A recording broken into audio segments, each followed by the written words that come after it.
Putting schoolwork ahead of extracurricular activities is necessary in order to become successful in the future. Participating in these extra activities outside of school means that students have to learn how to balance and manage their time. Studies show that well-balanced students receive better grades, but for some people, staying balanced can be very difficult. Most people want to procrastinate as much as possible when it comes to schoolwork and studying. When students procrastinate, it is not preparing them to be successful down the road, whenever they have to manage and balance everything on their own. When you think about playing a sport during high school, you think of a lot of commitment and time while still having a great experience. But is all that time really worth it? Studies show that only 7% of athletes that played in high school will go on to play in college. That means that 1 in 14 people will end up actually pursuing their athletic career. At the collegiate level, less than 2% of players per sport go on to play professionally. Most athletes at the high school level focus so hard on trying to strive to be the best in athletics that they leave academics behind. Many people feel as if practices and games come before studying and homework, but that is not the case. To be able to thrive athletically, students' grades must also be kept up to the standards. While playing a sport is a great high school experience, grades should definitely come first. Trying to balance schoolwork between these extracurricular activities can become very stressful, and trying to balance multiple of them can become very difficult. Participating in out-of-school activities can be very beneficial, but how do you know if you are doing too much? In the article, Successful High School Students, it says, dedicated students and active members of the school community also risk overextending themselves in activities and outside commitments. That basically means that while being involved in multiple activities, it can become too stressful on the student because of all that they have to balance. Most colleges want to see that you have commitment and dedication to 1 or 2 clubs or activities, rather than having multiple and not being able to stay organized. If students choose to commit to 1 or 2, then they will be able to focus more on school and be more successful in the future. Hi, I'm Morgan Merdian, and today I am joined with Ms. Simmons, who is a Peters Township High School Guidance Counselor. Thank you so much for coming. Oh, sure, absolutely. It's nice to do this. I'm a coach and a counselor, so good perspective. So why do you think people like to participate in extracurricular activities? There's a lot of reasons. Students get involved in sports early on, something to do, something to keep them active and out in the community and doing things like that. So it's something that they like to continue as they go along, because like you said, oftentimes going off to college, they don't continue to pursue those athletic careers or things like that. So this is sometimes their last chance to really play with their peers, their friends, but also just to kind of have that team mentality. Do you think that it's beneficial for students to participate in these? Oh, absolutely. The more that you get involved into something and get passionate about it, you have more ability to talk about it. So when it comes down to college applications, you have something to kind of show about yourself, things that you've done, things that you're doing. Colleges like to see that you're passionate about something. It doesn't have to be a sport, but if it is your sport, it's something that you can talk about. Why do you think students often put those extra activities ahead of school? Sometimes they're easier in terms of their time. Their commitment is, it's a time commitment for sure, but it's maybe once or twice a week, 3 times a week for 2 hours. School is 7 hours a day, 5 days a week, and then you go home and do homework. So school, there's a lot more time to it, when a sport can sometimes be an outlet rather than a commitment of something you feel you have to do. So sometimes sports is that thing that gets your mind off of your schoolwork. Do you think that colleges look for students who participate in extracurricular activities? Oh, yeah, absolutely. It doesn't have to be a sport. Sports are great for students to be involved in, but what it comes down to is colleges and universities, and even employers, if you're not going straight off to college, university, if you're joining the military, they still want to see that you've actively involved yourself in something. So whether it's a club, an activity, a sport, they want to see that you're giving your time to something that you enjoy or you're passionate about.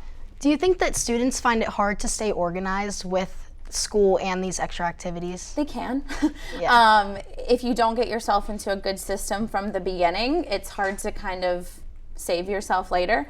In terms of time management, students sometimes feel that their brains are good enough to remember the things that they need to remember, but realistically, we can only remember so much in our brains at a certain time. So if you do get yourself involved in activities and sports, it's good to kind of find a system that works for you.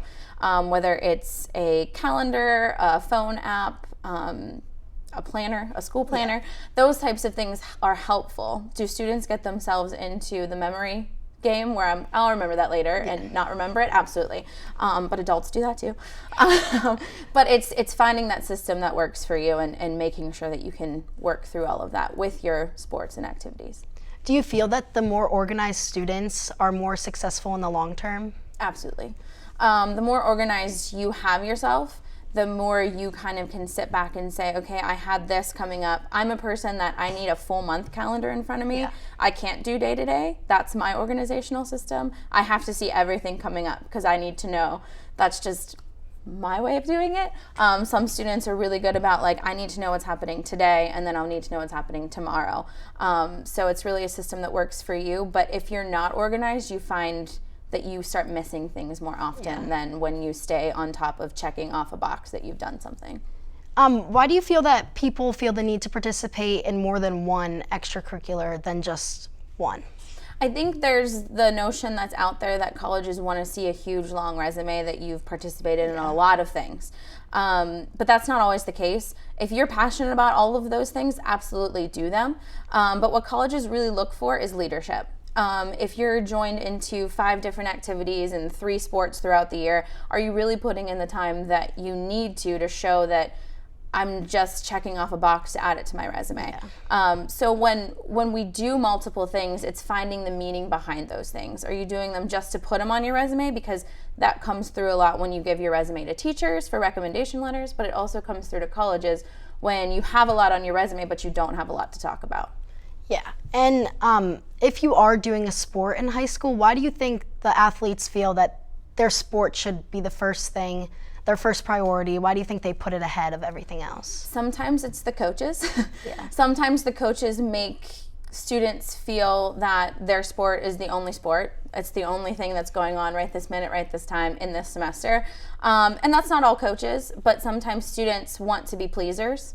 And they want to please their teachers, but they also want to please their coach. But if they don't come to practice and they don't do what they need to, they're not going to play. So there's a lot that goes into it, but it's also if they're not managing their time. If they are managing their time, then they're not going to feel as bogged down with their practices and their activities and their homework. So there's a lot of things that go into it. And I think that the more you're in class and the more you see your teacher and have a conversation with them, students feel that they can just make it up tomorrow or they can turn something in late. And that's not always the case.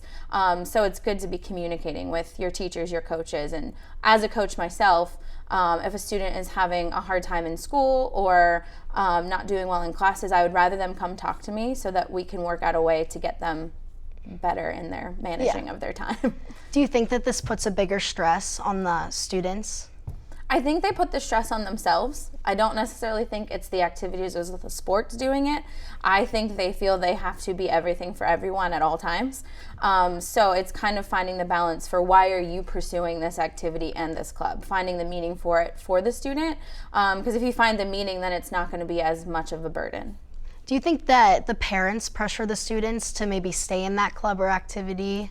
I think it truly depends. Parents want the best for their student, want the best for their child. So I think they hear the things out in the community as well about colleges wanting all these different things. So it's kind of finding that balance as well. Some parents, my mom, when I was in high school, she was one that was like, if you want to pursue it, pursue it. If you commit to it, you have to go through to the end. So sometimes it's finding that commitment and parents keeping students to follow through with that commitment as best as they can. I think pressures come from everywhere. It comes from yourself, it comes from your coach, it comes from your parents, all in different ways. So it's finding that balance for all of those things. What do you think are some of the negative outcomes of trying to balance these activities? Sometimes I think you get so bogged down that you kind of just recoil and go into a hole and don't want to do anything, and you get yourself kind of bogged down with trying to make things up, and lack of communication is always the biggest thing. If you don't communicate, we don't know what's happening. Yeah. So I think the more that piles up, the more people don't want to find that way to make it better. Yeah. So that's usually a negative of being too much all the time. How do you think that students could overcome this if it gets to that point? Sure. Communication, like I said. Yeah. As counselors, we're here to work things out with you. Talking to your coach, if you have upperclassmen on your team, asking them, like, how did you get through this? Like, if they've already had chemistry and you're having a hard time in chemistry, can they help you with chemistry? So it's always reaching out and finding that way. We can't always do everything on our own. People are here to be our support systems, whether it's your teacher asking them for help, whether it's your counselor asking a way to kind of help manage your time, kind of seeing like, this is what I'm doing, it's not working for me, can we figure something out together? There's a lot of resources for you to find, so just seek them out. So off of that, do you think that coming to a counselor like you would be beneficial for the student? Absolutely. I've sat down with students and looked at their week, looked at their homework. If they haven't turned some stuff in the last couple times of being due, work out a way to communicate with the teacher, let them know what's going on, sending and emailing and all those types of things. Do you feel that parents should be more involved in like understanding how their student needs to balance their time? I think that parents definitely know what their students are doing, but I think it's good to be that support system, not necessarily doing things for their student or reaching out to the teachers for their student, but helping them navigate, okay, what's going on in your daily schedule? Do you need to reach out to your teacher? How can I help you do that? I think that helps students in the future when they go to college and they're in their dorm room, they're going to colleges, there's professors, there's not really anybody there kind of helping them along the way as much as there is now. So it's more about teaching the skills rather than doing for them. When you were in high school, did you ever struggle with maybe balancing a club or a sport and schoolwork? Sure. I was a cheerleader in high school, and we cheered for 2 sports in the fall and 2 sports in the winter time. So we had a lot more games going on and a lot more practices than what we do now. And it was definitely hard at first. As a freshman, kind of coming into that in 8th grade, your practices and your games aren't as involved as when you get to the high school. So it was kind of finding that balance of, am I overloading myself in my classes? Am I adding too many honors? Am I adding too many AP classes? How do I find that balance? Your courses don't have to be all of these hard AP honors all the way through. So it's finding that balance of like, if I want to try hard in one class and maybe 2 or 3 have an honors and then the rest of them, how do I balance all of that? Did you turn to anyone to ask for help on how to balance your time? I had an older sister, so I kind of learned by watching. Yeah. I was in the counseling office. I was a counseling runner here as well. So I kind of was the same kind of thing, learned by watching. And if I had a question, I always went to my counselor. Do you feel that trying to manage these puts a lot of pressure on the student and they're not sure what to do? I think that can happen. I think that they can definitely put too much on their plate at one time and feel that pressure, but sometimes I think they don't know where to go to next. So finding the way to navigate the resources that are out there and being okay by talking to the people that are there to help. And would you say that students that are more organized get higher grades on like tests and homework? I can say that I don't have data in front of me, but in my assumption, I would say students that are more organized know when a test is coming, know when their homework is due, know when things are going to be turned in or when an assignment is changed. They know where to go to get the resources on the Edmodo or on the class page. So being more organized, definitely, I could see there being an increase in grades when students are organized. And why do you think students choose to keep pursuing their high school sport if they know that they're not going to continue it in college? I think it's a thing of you start with a group of people or you start with your friends and you want to finish it and see it all the way through. Some students, they might start with soccer or with basketball but realize the sport's too much, but they really like the play. So it might shift as you go through high school. But I think that they like to be involved. I think that there's a lot of times more than just classes.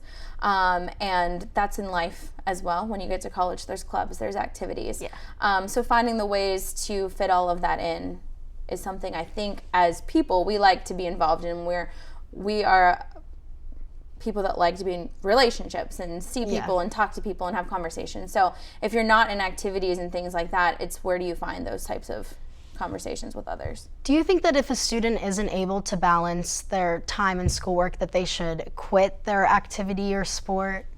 If they have sought out the resources to see if they can manage their time better and it's still not working, you need to find a way to, okay, am I overloaded? Is this sport really what's best for me to stay in? Or should I maybe shift to like an activity or something that's a little bit less time consuming? But I think you should always try to figure it out first before you think about quitting. Do you think that people who are like struggling with doing this should turn to their like parents to ask for help? Or I think that's an idea. I mean, they're not there to just ignore your problems. Yeah. They definitely want to help, but if they don't know that there's a problem or there's an issue, they can't help. So I think reaching out to your parents and asking, okay, did you have this type of thing in high school? What was your experience? Or your parents are running around most of the time dropping you off at activities. Yeah. So it's finding a way to find that balance and talking it through with them and giving them your opinion and what you think is helping and not helping you. If a parent is feeling pressured, a student is feeling pressured from their parents, where do you think that next turning place is to go to?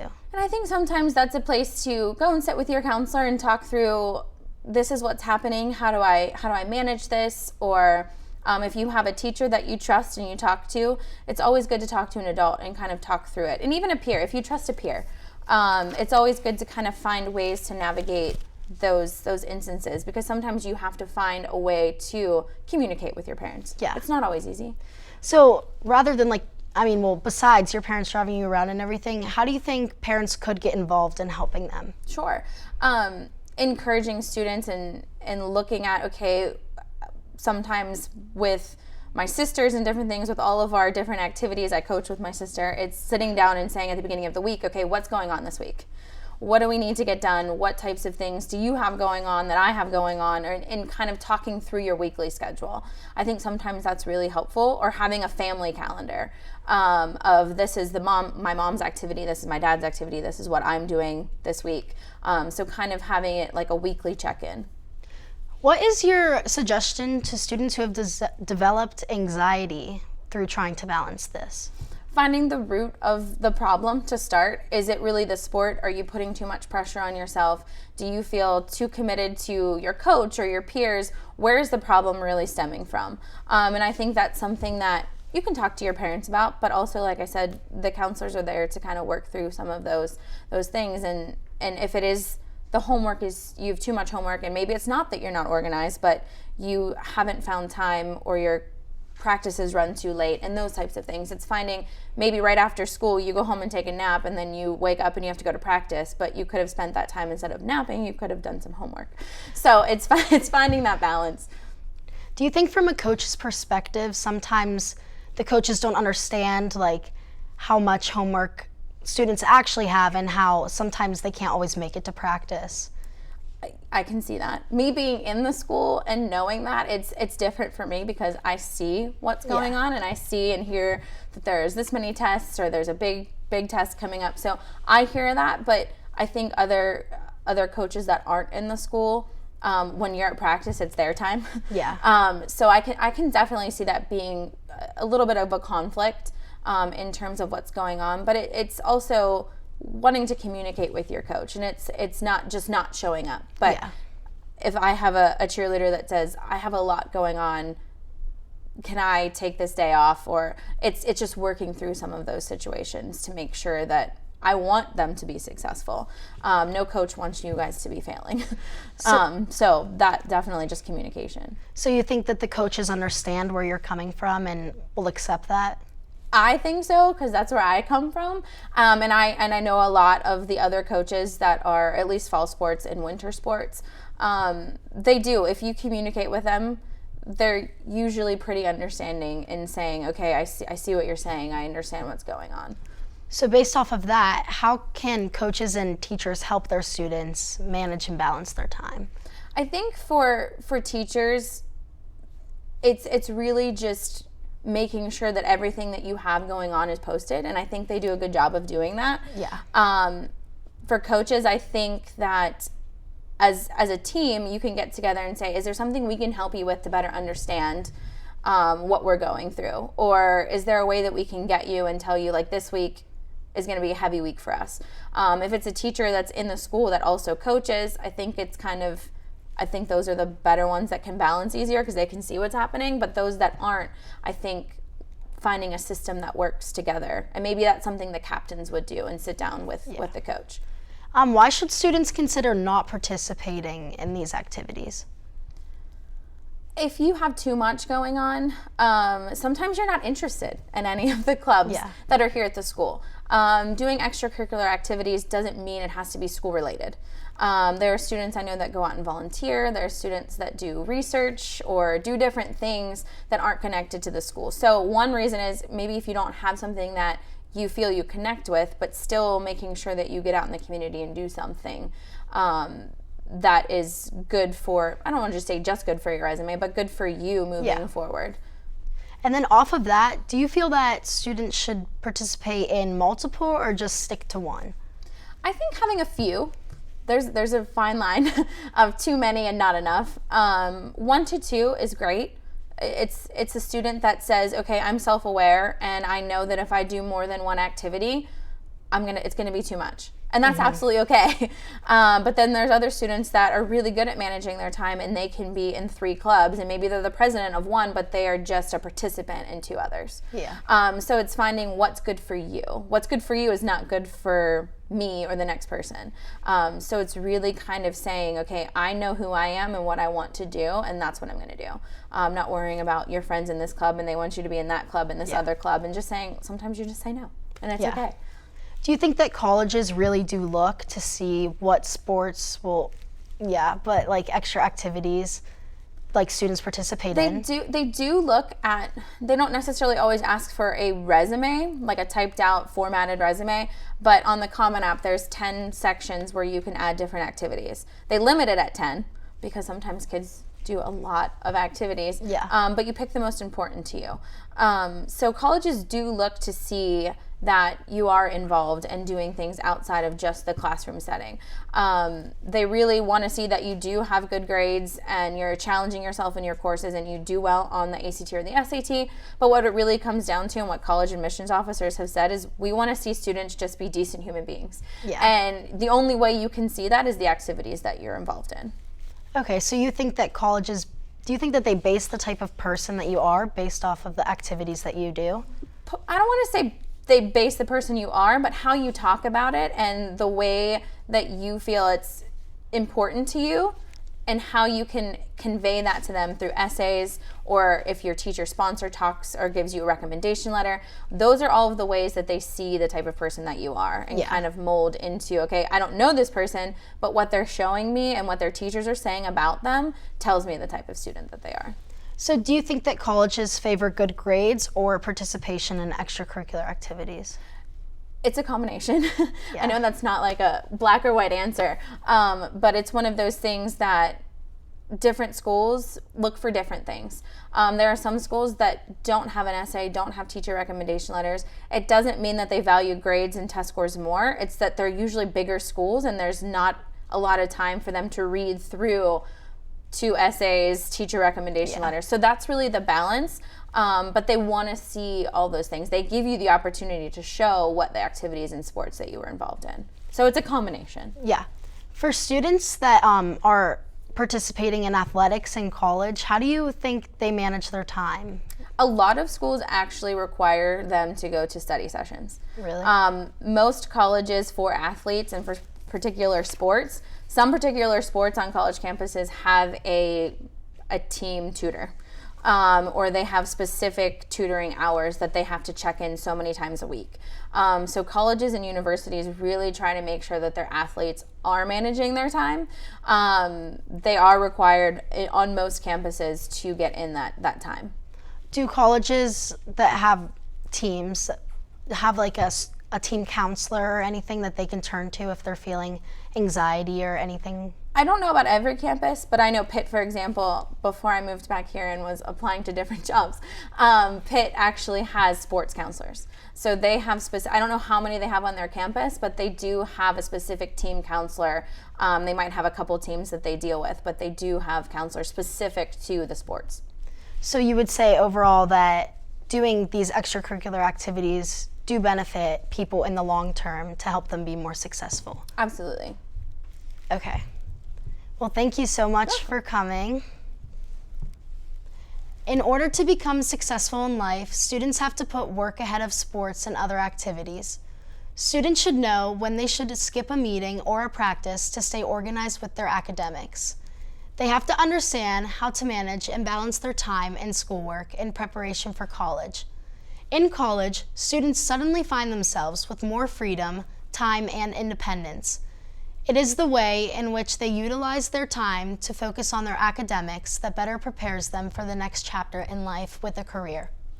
Students who are disciplined and continue to see the importance of balancing academics, clubs, and activities in college will gain experiences that will allow them to begin and build a solid resume that will hopefully help them with their career.